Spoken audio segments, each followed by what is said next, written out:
নমস্কাৰ প্ৰিয় দৰ্শক, দিনটোৰ আটাইতকৈ বেছি গুৰুত্বপূৰ্ণ খবৰসমূহৰ সৈতে আপোনাক ৰাইজৰ বাতৰিলৈ স্বাগতম জনাইছোঁ। আজি অসমীয়া কাতি মাহৰ 18 তাৰিখ আৰু ইংৰাজী 5 নৱেম্বৰ।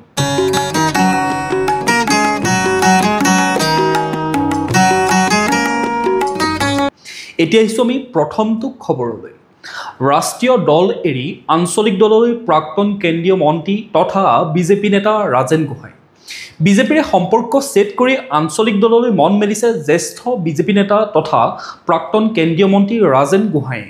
শেহতীয়াকৈ তেওঁ আনুষ্ঠানিকভাৱে যোগ দিব অসম জাতীয় পৰিষদত। কাৰ্যত তেওঁৰ পৰৱৰ্তী ঠিকনা হ'ব ৰাজ্যৰ অন্যতম আঞ্চলিক দল অসম জাতীয় পৰিষদ। ইতিমধ্যে তেওঁৰ যোগদান নিশ্চিত হোৱা বুলি জানিব পৰা গৈছে। এতিয়া মাত্ৰ আনুষ্ঠানিকতাহে বাকী আছে। প্ৰণিধানযোগ্য যে ৰাজ্যিক বিজেপিৰ শেহতীয়া কাম কাজত অসন্তুষ্ট হৈ তেওঁ চলিত বৰ্ষৰ 9 অক্টোবৰত বিজেপিৰ সকলো দায়িত্বৰ পৰা পদত্যাগ কৰিছিল। গোহাঁইয়ে বিজেপিত থকা দীৰ্ঘকালীন সময়ছোৱাত ৰাজ্যিক বিজেপিৰ সভাপতিৰ উপৰিও কেন্দ্ৰীয় মন্ত্ৰীৰো আসন অলংকৃত কৰিছিল। ৰাজেন গোহাঁইয়ে 1991 চনৰ পৰাই ভাৰতীয় জনতা পাৰ্টীৰ এগৰাকী সক্ৰিয় সদস্য হিচাপে কাৰ্যনিৰ্বাহ কৰি আহিছিল। লগতে গোহাঁইয়ে লোকসভাৰ সদস্য হিচাপে 4টা কাৰ্যকাল কাৰ্যনিৰ্বাহ কৰিছিল। এতিয়া আহিছোঁ আমি পৰৱৰ্তী খবৰটোলৈ। অভাৱই কাৰণ। এইখন অসমৰে এখন গাঁৱৰ 40% লোকৰ কিডনী বিক্ৰী। এই বাতৰিটো আজি কেইদিনমানৰ আগতে আমি আমাৰ চেনেলত সবিস্তাৰে প্ৰকাশ কৰিছিলোঁ। এক ভয়ংকৰ ভৱিষ্যতৰ দিশে গতি কৰিছে নগাঁৱৰ হুজ গাঁৱৰ একাংশ লোক। মাত্ৰ কেইটামান টকাৰ লোভত দালাল চক্ৰৰ কবলত পৰি ইজনৰ পাছত সিজন লোকে বিক্ৰী কৰিছে নিজৰ কিডনী। উল্লেখযোগ্য যে 2021 বৰ্ষতে হুজ কৈৱৰ্ত গাঁৱত 6-7জনমান লোকে মনে মনে গৈ বিক্ৰী কৰিছিল নিজৰ কিডনী। তাৰ পাছত গাঁওখনৰ একাংশ সচেতন লোকৰ হস্তক্ষেপত বিষয়টো কিছু তল পৰিছিল যদিও সময় বাগৰাৰ লগে লগে কিডনী বিক্ৰীত বাধা দিয়াসকল সন্মুখীন হ'ল বিভিন্ন হাৰাশাস্তিৰ। ইয়াৰ পাছতে গাঁওখনত পুনৰ আৰম্ভ হ'ল এই প্ৰক্ৰিয়া। মঙলবাৰে এই সন্দৰ্ভত গাঁওখনৰ 3জন লোকক নগাঁও আৰক্ষীয়ে আটক কৰাৰ পাছত পুনৰ পোহৰলৈ আহিছে এই ভয়ংকৰ ঘটনা। জানিব পৰা মতে বৰ্তমান গাঁওখনৰ অধিকাংশ লোকেই বিক্ৰী কৰিছে নিজৰ কিডনী। ঘটনা সন্দৰ্ভত ইতিমধ্যে নগাঁও আৰক্ষীয়ে নিজাববীয়াকৈ অনুসন্ধান চলাই সোমবাৰে নিশা কিডনী বিক্ৰীৰ অভিযোগত গাঁওখনৰ 3জনকৈ লোকক গ্ৰেপ্তাৰ কৰিবলৈ সক্ষম হয়। হুজ কৈৱৰ্ত গাঁৱৰ ধৰণী দাস, মহেন্দ্ৰ দাসৰ লগতে দীপ দাস নামৰ 3জনকৈ লোকক আটক কৰি ঘটনা সন্দৰ্ভত অনুসন্ধান অব্যাহত ৰাখিছে নগাঁও আৰক্ষীয়ে। এই সন্দৰ্ভত এতিয়ালৈকে সঠিক তথ্য আহি পৰা নাই আমাৰ ওচৰত। এতিয়া আহিছোঁ আমি পৰৱৰ্তী খবৰটোলৈ। শেষ শয়নৰ বেলা ছাত্ৰই গুৰুক শুনালে বাঁহীৰ সুৰ। নৱগ্ৰহ পঞ্চভূতত বিলীন বাঁহী সুন্দৰ দীপক শৰ্মা। অভিশপ্ত 2025 এই বৰ্ষটোৱে কাহিলে অসমৰ কেইবাটিও সম্পদ। অভিশপ্ত বৰ্ষটোৱে ৰাজীৱ সদিয়া, গায়ত্ৰী হাজৰিকা, অসমীয়াৰ প্ৰাণ জুবিন গাৰ্গ, সৈয়দ ছাদুল্লাৰ পাছত পুনৰ এবাৰ অসমী আইৰ বুকু উদং কৰি কাঢ়ি লৈ গ'ল আন্তঃৰাষ্ট্ৰীয় খ্যাতিসম্পন্ন বাঁহীবাদক দীপক শৰ্মা। মঙলবাৰে পুৱাই চেন্নাইৰ পৰা অসমলৈ অনা হয় শিল্পীগৰাকীৰ নশ্বৰ দেহ। বৰঝাৰৰ পৰা পোনে পোনে শিল্পীগৰাকীৰ নশ্বৰ দেহ লৈ অহা হয় গুৱাহাটীৰ অম্বিকাগিৰি নগৰস্থিত বাসগৃহলৈ। তাত ধৰ্মীয় নীতি নিয়ম অনুসৰি শেষ শ্ৰদ্ধা নিবেদন কৰে পৰিয়ালৰ লগতে গুণমুগ্ধই। ইয়াৰ পিছতে নৱগ্ৰহ শ্মশানলৈ নিয়া হয় আন্তঃৰাষ্ট্ৰীয় খ্যাতিসম্পন্ন বাঁহীবাদকগৰাকীৰ নশ্বৰ দেহ। সম্পূৰ্ণ ৰাজ্যিক মৰ্যাদাৰে শেষকৃত্য সম্পন্ন কৰা হয় দীপক শৰ্মা। এতিয়া আহিছোঁ আমি পৰৱৰ্তী খবৰটোলৈ। জনজাতিকৰণ নহ'লে নিৰ্বাচনত প্ৰত্যুত্তৰ দিবলৈ সাজু আহোম জনগোষ্ঠী। আটাচুৱে সকীয়ালে পুনৰ চৰকাৰক। আহোম জনগোষ্ঠীৰ বিভিন্ন সংগঠনে তেওঁলোকৰ লগতে 6 জনগোষ্ঠীক জনজাতিকৰণৰ মৰ্যাদা প্ৰদানৰ বাবে দীৰ্ঘদিন ধৰি দাবী জনাই আহিছে। ইয়াৰ সমান্তৰালকৈ সোমবাৰে গোলাঘাটত সৰুৱা টাই আহোম ছাত্ৰ সন্থা চমুকৈ আটাচুৰ উদ্যোগত প্ৰায় 5 সহস্ৰাধিক আহোম জনগোষ্ঠীৰ লোকৰ সমাৱেশত জনজাতিকৰণৰ দাবীত এক বিশাল গণহুংকাৰ কাৰ্যসূচী ৰূপায়ণ কৰা হয়। গোলাঘাট সমন্বয় ক্ষেত্ৰৰ পৰা সমদল উলিয়াই জিলা আয়ুক্তৰ কাৰ্যালয়ৰ সন্মুখত এক প্ৰতিবাদী সভা অনুষ্ঠিত কৰে। উক্ত প্ৰতিবাদী কাৰ্যসূচীত অংশগ্ৰহণ কৰি টাই আহোম ছাত্ৰ সন্থাৰ কেন্দ্ৰীয় সমিতিৰ সভাপতি বসন্ত গগৈয়ে কয় যে এই সমাগম ৰাইজৰ ক্ষোভৰ প্ৰতিফলন। চৰকাৰে প্ৰতাৰণা কৰিছে, প্ৰবঞ্চনা কৰিছে। চৰকাৰে মিথ্যাচাৰৰ আশ্ৰয় লৈছে। জনজাতিৰ মৰ্যাদা দিম বুলি কৈছিল কিন্তু দিয়া নাই। গতিকে তেওঁলোকে স্বদেশ আৰু স্বজাতিৰ প্ৰতি দায়বদ্ধ নহয়। তেওঁলোকে কেৱল মাত্ৰ বিদেশী আৰু বহিৰাগতৰ কাৰণেহে কাম কৰি গৈছে। ইয়াৰ পূৰ্বে প্ৰতিবাদস্থলীত মৰমৰ শিল্পী জুবিন গাৰ্গৰ প্ৰতি শ্ৰদ্ধাঞ্জলি জনাই টাই আহোম ছাত্ৰ সন্থাৰ কেন্দ্ৰীয় সমিতিৰ সভাপতি বসন্ত গগৈয়ে ইয়াৰ উপৰিও মায়াবিনী ৰাতিৰ বুকুত গীতেৰে এক প্ৰতিবাদী কাৰ্যসূচী সমাপ্ত কৰে। এতিয়া আহিছোঁ আমি পৰৱৰ্তী খবৰটোলৈ। আজি 5 নৱেম্বৰ। সুবিশাল ব্যক্তিত্ব সমুজ্জ্বল ধাৰাৰে আলোকসন্ধানী দৃষ্টিৰে বিশ্বৰ জনগণৰ হৃদয় আলোড়িত কৰা বিশ্ববিশ্ৰুত শিল্পী ভাৰতৰত্ন ডক্টৰ ভূপেন হাজৰিকাৰ আজি ৪ৰ্থদশ মৃত্যুবাৰ্ষিকী। 2011 চনৰ এই দিনটোতে মুম্বাইৰ এখন চিকিৎসালয়ত চিৰবিদায় লৈছিল অসমৰ এইগৰাকী মহান শিল্পীয়ে। কিন্তু তেওঁৰ গীতৰ জৰিয়তে তেওঁৰ বাৰ্তা আৰু মানৱতাৰ আহ্বান আজিও জীয়াই আছে প্ৰতিজন লোকৰ হৃদয়ত। ডক্টৰ ভূপেন হাজৰিকাৰ জন্ম হৈছিল 1926 চনৰ 8 ছেপ্টেম্বৰত শদিয়াৰ এখন গাঁৱৰ এটা সম্ভ্ৰান্ত কৈৱৰ্ত পৰিয়ালত। তেখেতৰ পিতৃৰ নাম আছিল নীলকান্ত হাজৰিকা আৰু মাতৃৰ নাম আছিল শান্তিপ্ৰিয়া হাজৰিকা। এতিয়া আহিছোঁ আমি পৰৱৰ্তী খবৰটোলৈ। ৰাজনৈতিক মঞ্চ গঠনৰ পৰিকল্পনাৰে উত্তৰ পূৰ্বাঞ্চলৰ কেইবাগৰাকীও ৰাজনৈতিক নেতাৰ সংবাদমেল। উত্তৰ পূৰ্বৰ ৰাজ্যকেইখনৰ এখন সংগঠিত ৰাজনৈতিক মঞ্চ গঠনৰ পৰিকল্পনাৰে আজি দিল্লীৰ কনষ্টিটিউশ্যন ক্লাবত উত্তৰ পূৰ্বাঞ্চলৰ কেইবাগৰাকীও ৰাজনৈতিক নেতাই এখন সংবাদমেল সম্বোধন কৰে। এই সংবাদমেলত মেঘালয়ৰ মুখ্যমন্ত্ৰী কনৰাড চাংমা উত্তৰ পূৰ্বাঞ্চলৰ শক্তিশালী ভৱিষ্যতৰ বাবে একগোট হৈ আগবঢ়াৰ কথা বিবেচনা কৰা হৈছে বুলি উল্লেখ কৰে। তেওঁ লগতে আঞ্চলিক ৰাজনৈতিক একতা শক্তিশালী কৰাৰ প্ৰয়াস কৰা হৈছে বুলিও জানিবলৈ দিয়ে।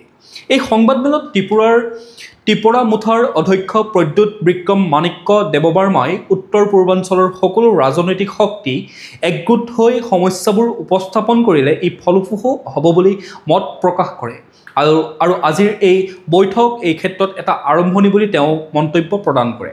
উত্তৰ পূৰ্বাঞ্চলৰ সমস্যাসমূহ নতুন দিল্লীত ফলপ্ৰসূভাৱে উত্থাপন কৰাৰ বাবে সুনিয়োজিত কাৰ্যসূচীৰ ওপৰতো তেওঁ গুৰুত্ব আৰোপ কৰে। আজিৰ এই আলোচনা নাগালেণ্ডৰ প্ৰাক্তন মন্ত্ৰী এম কিকন, অসমৰ ডিমা হাছাও জিলাৰ পিপলছ পাৰ্টি অফ আছামৰ নেতা ডেনিয়েল লাংথাছাকে ধৰি কেইবাগৰাকীও আঞ্চলিক ভাৱধাৰাৰ নেতাই অংশগ্ৰহণ কৰিছিল। এতিয়া আহিছোঁ আমি পৰৱৰ্তী খবৰটোলৈ। প্ৰাণৰ শিল্পী জুবিন গাৰ্গৰ ন্যায়ৰ দাবীত মহানগৰীত জাতীয়তাবাদী যুৱ ছাত্ৰ পৰিষদ সহ 22 জাতীয় সংগঠনৰ পদযাত্ৰা। অসম জাতীয়তাবাদী যুৱ ছাত্ৰ পৰিষদৰ উদ্যোগত আৰু ৰাজ্যৰ 22টা জাতীয় জনগোষ্ঠীয় দল সংগঠনৰ সহযোগত মঙলবাৰে প্ৰাণৰ শিল্পী জুবিন গাৰ্গৰ ন্যায়ৰ দাবীত মহানগৰীত পদযাত্ৰা কাৰ্যসূচী ৰূপায়ণ কৰা হয়।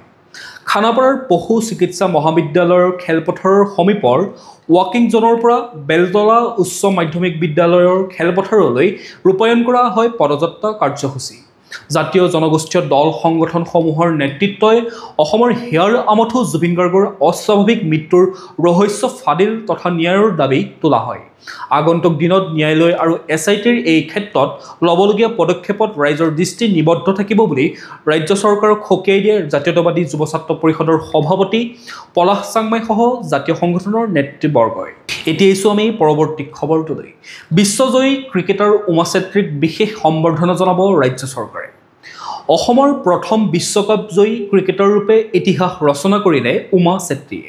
ইয়াৰ পূৰ্বে তেওঁ অসমৰ প্ৰথম ক্ৰিকেটাৰ ৰূপে বিশ্বকাপ খেলাৰ গৌৰৱ অৰ্জন কৰিছিল। এই কৃতিত্বৰ বাবে উমাক সম্বৰ্ধনা জনাব ৰাজ্য চৰকাৰে। মঙলবাৰে এই কথা ঘোষণা কৰিছে মুখ্যমন্ত্ৰী ডক্টৰ হিমন্ত বিশ্ব শৰ্মাই। এক চৰকাৰী কাৰ্যসূচীত অংশ লোৱাৰ সময়ত মুখ্যমন্ত্ৰীয়ে সাংবাদিকৰ প্ৰশ্নৰ উত্তৰত কয় যে উমা চেত্ৰী বিশ্বকাপৰ 15জনীয়া দলত আছিল। তেওঁক আমি আগতেই শুভেচ্ছা জনাই পঠাইছোঁ। এতিয়া তেওঁ উভতি আহক, আমি তেওঁক সম্বৰ্ধনা জনাম, এই বুলি উল্লেখ কৰে ৰাজ্যৰ মুখ্যমন্ত্ৰীজনে। এতিয়া আহিছোঁ আমি পৰৱৰ্তী খবৰটোলৈ। উৰিয়ামঘাটত বিশাল গণহংকাৰ। উৰিয়ামঘাটৰ মাজমজিয়াত বিশাল প্ৰতিবাদী কাৰ্যসূচী। মুখ্যমন্ত্ৰীলৈ প্ৰেৰণ স্মাৰক পত্ৰ। নগা দুষ্কৃতিকাৰীৰ উপদ্ৰৱক লৈ অসম চৰকাৰৰ বিৰুদ্ধে উৰিয়ামঘাটবাসী ৰাইজে ৰূপায়ণ কৰিলে বিশাল গণহুংকাৰ। সীমান্তৰ ৰাইজে হাতে হাতে প্লেকাৰ্ড লৈ অসম নাগালেণ্ড সীমা সমস্যা স্থায়ী সমাধান কৰক, সীমান্তবাসীৰ জীৱন আৰু সম্পত্তিৰ সুৰক্ষা নিশ্চিত কৰক আৰু অসমৰ ভূমি অক্ষত ৰখাৰ ব্যৱস্থা কৰক বুলি বিভিন্ন শ্লোগানেৰে প্ৰতিবাদী কাৰ্যসূচী কৰে। উল্লেখযোগ্য যে বিগত সপ্তাহৰ বুধবাৰে অসম নাগালেণ্ড সীমান্তৰ ৰেংমা বনাঞ্চলৰ বনানীকৰণস্থলীত নগা দুৰ্বৃত্তই চলাইছিল সন্ত্ৰাস। অসম চৰকাৰে ৰোপণ কৰা হাজাৰ হাজাৰ গছপুলি কাটি পেলাইছিল নগা দুষ্কৃতি। ইয়াৰ বিপৰীতে নিৰ্বিকাৰ ভূমিকা গ্ৰহণ কৰিছিল অসমৰ প্ৰশাসনৰ লগতে নাগালেণ্ডৰ প্ৰশাসনে। ইয়াৰ পিছতেই প্ৰতিক্ৰিয়া আৰম্ভ হয়। আচুকে ধৰি সীমান্তবাসী ৰাইজে ধাৰাবাহিক প্ৰতিবাদী কাৰ্যসূচী ৰূপায়ণ কৰে। মঙলবাৰেও উৰিয়ামঘাটত ৰাইজে সাব্যস্ত কৰে বৃহৎ প্ৰতিবাদ।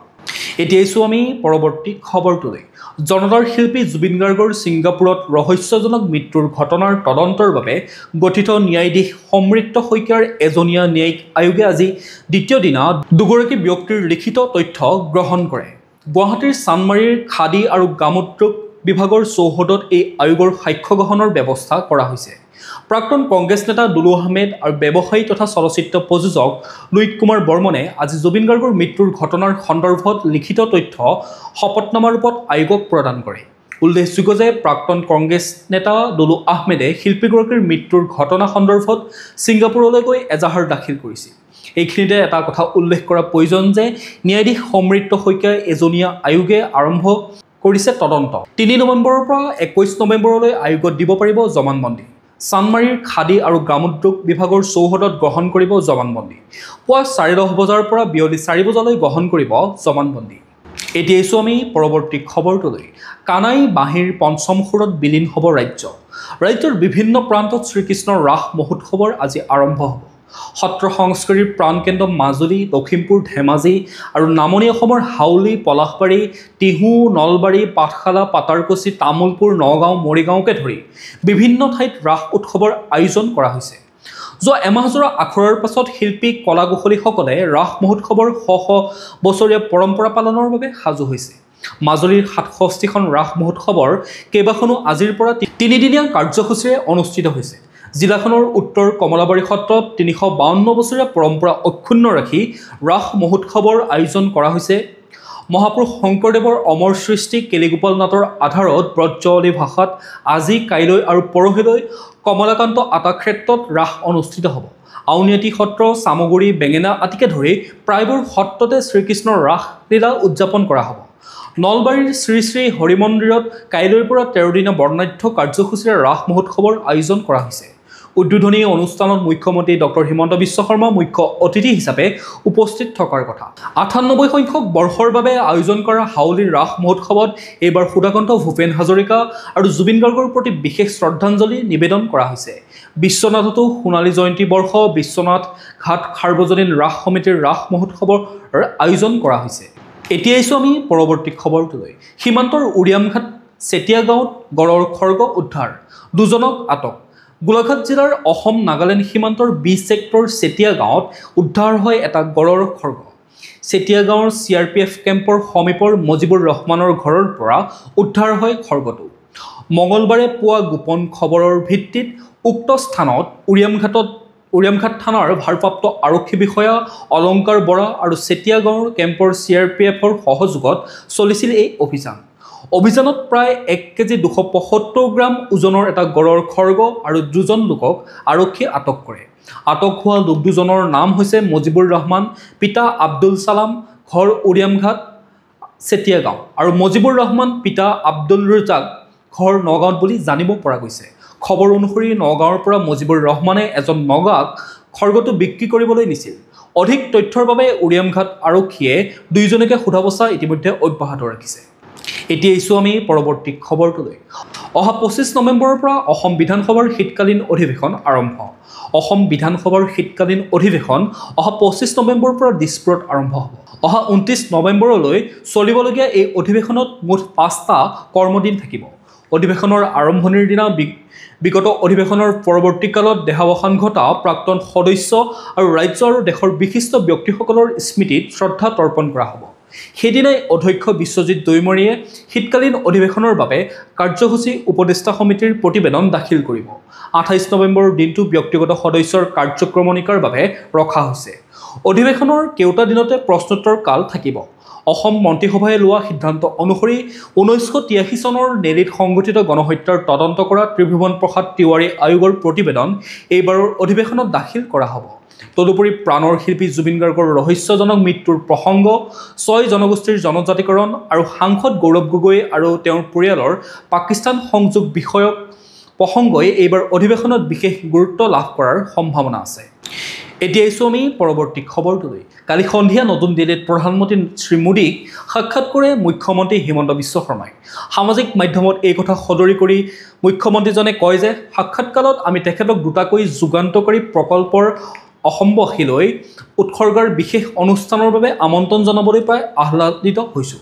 প্ৰথমটো প্ৰকল্প হৈছে গুৱাহাটীৰ লোকপ্ৰিয় গোপীনাথ বৰদলৈ আন্তঃৰাষ্ট্ৰীয় বিমানবন্দৰ সম্পূৰ্ণ নতুন টাৰ্মিনেল, আৰু এই বিশ্বমানৰ প্ৰকল্পটোৱে গুৱাহাটীক প্ৰতি বছৰে 1.3 কোটি যাত্ৰীৰ সামৰ্থ্যৰে সমৃদ্ধ কৰি দেশৰ ভিতৰতে এক প্ৰধান বিমান চলাচল কেন্দ্ৰ হিচাপে আত্মপ্ৰকাশ কৰি তোলাত বিশেষ ভূমিকা গ্ৰহণ কৰিব। দ্বিতীয়টো হৈছে 10,601 কোটি টকাৰ ব্যয়েৰে নিৰ্মাণ হ'বলগীয়া নামৰূপস্থিত ব্ৰাউনফিল্ড এমনিয়া ইউৰিয়া পৰিসৰৰ শিলান্যাস। এই প্ৰকল্পটোৱে সম্পূৰ্ণ উত্তৰ পূৰ্বাঞ্চলৰ বাবে প্ৰয়োজনীয় সাৰৰ যোগান সুৰক্ষিত কৰিব। মাননীয় মোদী ডাঙৰীয়াই আমাৰ প্ৰস্তাৱক সৌজন্যপূৰ্বক সন্মতি প্ৰকাশৰ বাবে আমি কৃতজ্ঞ। তেখেতক আদৰণি জনাবলৈ আমি অত্যন্ত হেঁপাহেৰে অপেক্ষাত ৰৈছোঁ। প্ৰিয় দৰ্শক, আপোনালোকে বাতৰিসমূহ চাই থাকিব। প্ৰতিদিনে কোৱাৰ দৰে আজিও পুনৰ কওঁ, আপোনালোকে যদি এতিয়াও আমাৰ চেনেলটো ছাবস্ক্ৰাইব কৰি লোৱা নাই তেতিয়াহ'লে চেনেলটো ছাবস্ক্ৰাইব কৰি ল'ব, লগতে নটিফিকেশ্যন বেল আইকনটো প্ৰেছ কৰি ৰাখিব, যাতে প্ৰতিদিনে আমাৰ ভিডিঅ'ৰ আপডেটসমূহ আপোনালোকে ৰেগুলাৰকৈ পাই থাকে। লগতে ভিডিঅ'টো যদি চাই ভাল পায় এটা লাইক কৰি থৈ যাব আৰু কমেণ্টত আপোনাৰ মতামত দিবলৈও নাপাহৰিব। এতিয়া জানি লওঁ আহক আজিৰ দিনটোৰ বতৰৰ বতৰা। ভাৰতীয় বতৰ বিজ্ঞান কেন্দ্ৰৰ তথ্য অনুসৰি 5 নৱেম্বৰ 2025 বুধবাৰৰ দিনটো অসমৰ বতৰ ফৰকাল আকাশৰ সৈতে উত্তাপ বৃদ্ধি হোৱাৰ সম্ভাৱনা আছে। দিনটোৰ সৰ্বোচ্চ তাপমাত্ৰা 31 ডিগ্ৰী চেলছিয়াছ হ'ব আৰু ৰাতিৰ সৰ্বনিম্ন তাপমাত্ৰা 22 ডিগ্ৰী চেলছিয়াছ হ'ব। সূৰ্যোদয় হ'ব পুৱা 5:35 আৰু সূৰ্যাস্ত হ'ব আবেলি 4:40। এতিয়া আহিছোঁ আমি ৰাষ্ট্ৰীয় গুৰুত্বপূৰ্ণ খবৰসমূহৰ মাজলৈ। ছত্তীশগড়ত ভয়ংকৰ ৰেল দুৰ্ঘটনা। ছত্তীশগড়ৰ বিলাসপুৰত মঙলবাৰে সংঘটিত হয় এক ভয়ংকৰ ৰেল দুৰ্ঘটনা। এখন মালবাহী ৰেলৰ সৈতে হোৱা যাত্ৰীবাহী ৰেলৰ সংঘৰ্ষত প্ৰাণ হেৰুৱাই 4জনকৈ লোকে। বৰ্তমানেও চলি আছে উদ্ধাৰ অভিযান। অৱশ্যে এই দুৰ্ঘটনাৰ সঠিক কাৰণ এতিয়াও স্পষ্ট হোৱা নাই। ঘটনাস্থলীত উপস্থিত হৈছে আৰক্ষীৰ লগতে স্থানীয় লোক। ইতিমধ্যে কেইবাখনো ৰেল বাতিল কৰাৰ লগতে আন কেইবাখনো ৰেলৰ চলাচলৰ দিশ সলনি কৰা হৈছে। অতি ব্যস্ত ৰেলপথ হিচাপে পৰিচিত বিলাসপুৰ কাটনি অংশত সংঘটিত হয় এই দুৰ্ঘটনাটো। ইতিমধ্যে ৰেল আৰক্ষীয়ে তদন্ত প্ৰক্ৰিয়া আৰম্ভ কৰিছে। দুৰ্ঘটনাটোৰ পিছত ঘটনাস্থলীত উত্তেজনাই বিৰাজ কৰে। এতিয়া আহিছোঁ আমি পৰৱৰ্তী খবৰটোলৈ। নতুন দিল্লীত সেনাবাহিনীৰ ক্ৰীড়া সমাৰোহ 2025 আয়োজন। ভাৰতীয় সেনাবাহিনীয়ে আজি নতুন দিল্লীত সেনাবাহিনী ক্ৰীড়া সমাৰোহ 2025 আয়োজন কৰিছে। 2037 চনৰ দেশৰ অলিম্পিক অভিযানৰ প্ৰতি লক্ষ্য ৰাখি সেনাবাহিনীৰ শ্ৰেষ্ঠ খেলুৱৈসকলক আগুৱাই নিয়াৰ দায়বদ্ধতাৰে এই সমাৰোহ আয়োজন কৰা হৈছে। বিভিন্ন ক্ৰীড়া সংস্থাৰ সৈতে সহযোগিতাৰে আৰু এথলীট 360 শীৰ্ষক অভিযান এই দুটা মূল বিষয়েৰে এই সমাৰোহৰ আয়োজন কৰা হৈছে। এই সমাৰোহত সেনাবাহিনীৰ মুৰব্বী জেনেৰেল উপেন্দ্ৰ দ্বিবেদীৰ দেশৰ ক্ৰীড়াক্ষেত্ৰলৈ আগবঢ়োৱা উল্লেখযোগ্য অৱদানৰ বাবে সেনাবাহিনীৰ 3গৰাকী বিশিষ্ট ক্ৰীড়াবিদক জীৱনজোৰা সাধনা বঁটা প্ৰদান কৰে। এতিয়া আহিছোঁ আমি খেল জগতৰ খবৰসমূহৰ মাজলৈ। মহিলা বিশ্বকাপত চেম্পিয়ন ভাৰতীয় দলটোলৈ ভাৰতীয় ক্ৰিকেট নিয়ন্ত্ৰণ পৰিষদ BCCIয়ে 51 কোটি টকাৰ পুৰস্কাৰ ঘোষণা কৰিছে। মহিলা বিশ্বকাপৰ ইতিহাসত প্ৰথমবাৰলৈ খিতাপ জিনাৰ পৰিপ্ৰেক্ষিতত খেলুৱৈ, প্ৰশিক্ষক, নিৰ্বাচক আৰু সহায়ক কৰ্মচাৰী সকলোৰে বাবে এই পুৰস্কাৰ ঘোষণা কৰা হৈছে। দলটোৰ ধাৰাবাহিক প্ৰদৰ্শন, প্ৰতিভা আৰু একতাই BCCIৰ দীৰ্ঘদিনীয়া পৰিকল্পনা আৰু প্ৰচেষ্টাক সাকাৰ ৰূপ দিয়া বুলি BCCIৰ অধ্যক্ষ মিথুন মানহাছে মন্তব্য কৰিছে। উল্লেখযোগ্য যে ভাৰতে যোৱা দেওবাৰে নিশা নবী মুম্বাইত ডক্টৰ DY পাটিল স্পৰ্টছ একাডেমীত অনুষ্ঠিত ফাইনেলত দক্ষিণ আফ্ৰিকাক 52 ৰানত পৰাস্ত কৰি ভাৰত ICC মহিলা বিশ্বকাপ ক্ৰিকেট প্ৰতিযোগিতাৰ প্ৰথমটো খিতাপ জয় কৰিবলৈ সক্ষম হৈছিল। এতিয়া আহিছোঁ আমি আন্তঃৰাষ্ট্ৰীয় গুৰুত্বপূৰ্ণ খবৰসমূহৰ মাজলৈ। নেপালে দিলে 1400ৰো অধিক পৰ্বতাৰোহীক পৰ্বতাৰোহণৰ অনুমতি। নেপালে চলি থকা শৰৎকালত 59টা শৃংগ আৰোহণ কৰিবলৈ 176টা অভিযানকাৰী দলৰ পৰা 1451 জন পৰ্বতাৰোহীক পৰ্বতাৰোহণৰ অনুমতি প্ৰদান কৰিছে বুলি পৰ্যটন বিভাগে প্ৰকাশ কৰিছে। এই তালিকাত 8000 মিটাৰ ওপৰৰ 6টা পৰ্বত অন্তৰ্ভুক্ত কৰা হৈছে। ইয়াৰ ভিতৰত আছে বিশ্বৰ সৰ্বোচ্চ শৃংগ মাউণ্ট এভাৰেষ্টৰ লগতে mount ছুঅয়ু, mount লুটছে, mount Dhaulagiri, mount Makalu আৰু মাউণ্ট মানচলু ইত্যাদি। বিভাগটোৱে জনোৱা মতে এই ছিজনত চৰকাৰে 18.1 মিলিয়ন মাৰ্কিন ডলাৰ ৰয়েলটি সংগ্ৰহ কৰিছে, যিটো যোৱা বছৰৰ একে সময়ছোৱাত উপাৰ্জন কৰা 5,82,000 মাৰ্কিন ডলাৰৰ 3 গুণতকৈও অধিক। প্ৰিয় দৰ্শক আজিৰ দিনটোৰ গুৰুত্বপূৰ্ণ খবৰসমূহ আছিল ইমানেই আপোনালোকে যদি এতিয়াও আমাৰ চেনেলটো ছাবস্ক্ৰাইব কৰি লোৱা নাই তেতিয়াহ'লে চেনেলটো ছাবস্ক্ৰাইব কৰি ল'ব লগতে নটিফিকেশ্যন বেল আইকনটো প্ৰেছ কৰি ৰাখিব যাতে প্ৰতিদিনে আমাৰ ভিডিঅ'ৰ আপডেটসমূহ আপোনালোকে ৰেগুলাৰকৈ পাই থাকে লগতে ভিডিঅ'টো যদি চাই ভাল পালে এটা লাইক কৰিব আৰু কমেণ্টত আপোনাৰ মতামত দি যাবলৈও নাপাহৰিব কাইলৈ পুনৰ একে সময়তে লগ পোৱাৰ প্ৰতিশ্ৰুতিৰে আপোনাক বহুত বহুত ধন্যবাদ জ্ঞাপন কৰিছোঁ